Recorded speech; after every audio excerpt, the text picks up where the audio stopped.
Yeah, hi guys. Trust we've been good. It's been a while. I showed up on the channel and did one or two things tutorial wise. So apparently, I couple of months ago, I was working on a project around creating an IDS in Python, which I said was going to be of three parts. I was able to like build the tool, but then we need something to run the tool against. So I decided that in the second part I was going to create a script. I was going to work on a script that would allow me to generate synthetic network logs, like fake network logs for IDS practicals. So which is what I'm going to be doing in this video. So in this video is going to be a little bit short because I'll try as much as possible to um like do on time, so I don't like waste you people's time, you guys time. So I'll be working on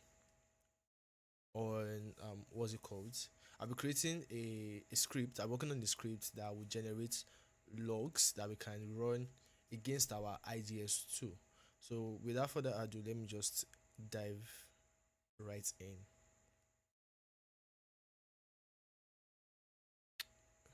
So new file, I'm gonna say log.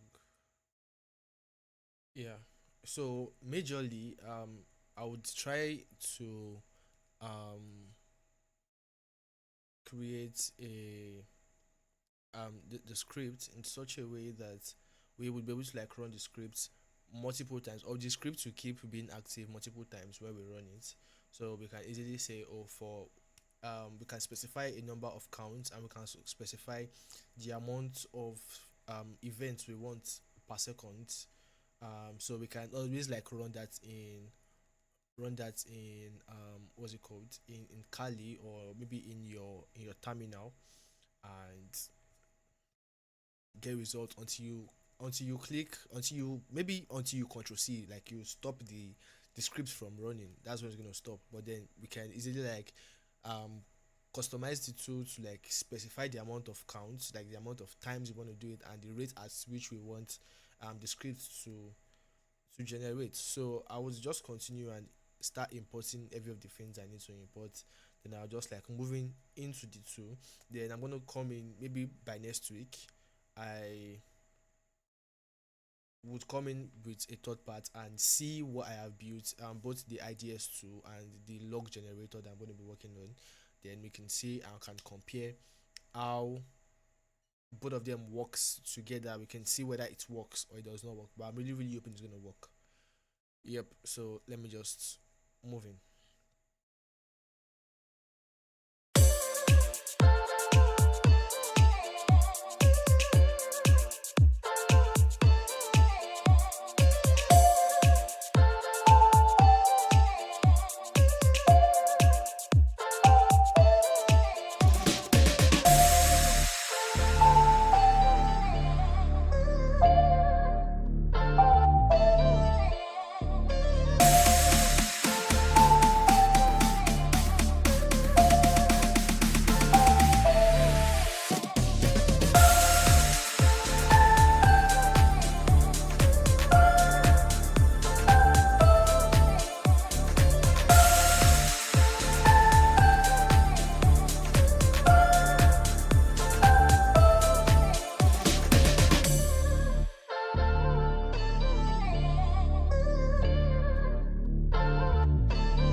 So right now I've been able to like work on the script that would generate the log we're going to be implementing alongside the IDS, the IDS tool. So I have not tested this right now. This is still like raw, but I can say that my indentation might maybe be a little bit off. But yeah, I would of course clean up the code as soon as I am ready to deploy. And yeah, I'm going to be leaving all of the scripts, both the IDS script and this one. I'm going to drop the GitHub repo so you can maybe pick it up and maybe work around it or make it better. Attach the link to the description. You will find the link to the description in the description below. Yeah, so this is pretty much a log generator that you can run in. So majorly all of the files, all of the logs that you'll be getting here, they are gonna be JSON files. Um, they'll be JSON files, so that way it's easier to work around. But yeah, thank you for watching. See you in the next one.